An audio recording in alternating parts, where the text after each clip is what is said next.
पर अपने बच्चों की जिंदगी वो रात को कितनी बजे आता है उसका मुंह देखना, कहीं आंख लाल तो नहीं है, कहीं पीकर तो नहीं आया है, कहीं कुछ खाता तो नहीं है। क्या घर बनाने में और बैंक बैलेंस बनाने में और जमीन जायदाद बनाने में ही पाप पुण्य से परे हो गए। जिस बच्चे के लिए कर रहे हो उस बच्चे को भी तो देखो।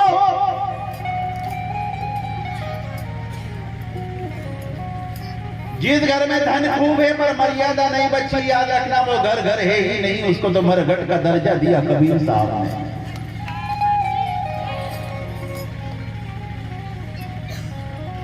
प्रभात फेरी में उन्होंने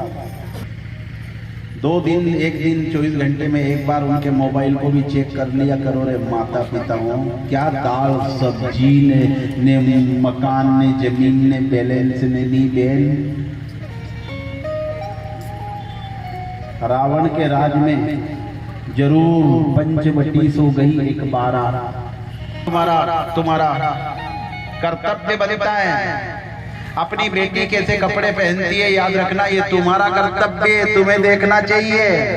जिन जिन घरों में अमर्यादित भाषा का प्रयोग हो रहे कानपुर के वासियों, जिन जिन घरों में अमर्यादित भाषा का प्रयोग हो, जिन जिन घरों में पैरवास बिगड़ा, जिन जिन घरों में माँ बाप की आंखों के सामने ओछे कपड़े बेटियां पहनने लगी, उस घर के देवी देवता उस घर में रह नहीं सकते, वो तो सब चले। भारत की बेटी की कथा तो सुनो, है ना? जब चला करती थी तो घोड़े के टाप से, जिनकी नजरें खराब थी वो अंग्रेज के कलेजे कांप जाते थे। ऐसी थी भारत की बेटी झांसी वाली रानी। मिट जाती है बेटी पर बाप की नजरों को कभी झुकने नहीं देती। याद रखना, भले कितना भी नोट पड़े तुम्हारे घर में, अगर लज्जा घटी, मर्यादा घटी, सील घटा, यदि पवित्रता घटी तो तुम्हारा घर घर है ही नहीं। कबीर साहब ने कहा उस घर को तो मरघट जान।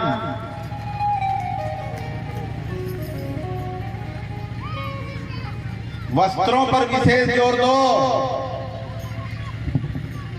बेटियां, मैं तो आपका भाई हूं, मैं तो हर साल आता हूं, पर मैं आपसे एक निवेदन करता हूं। अभी समय जो चल रहा है ना,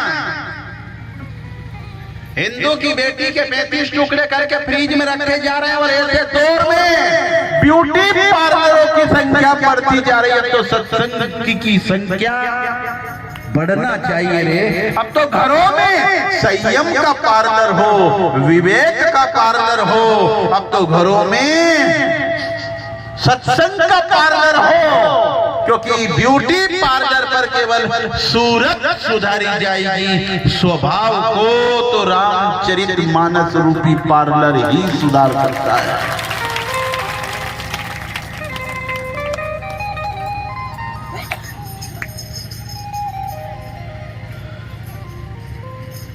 ये जितने भी बुजुर्ग लोग हैं ना, ये अगर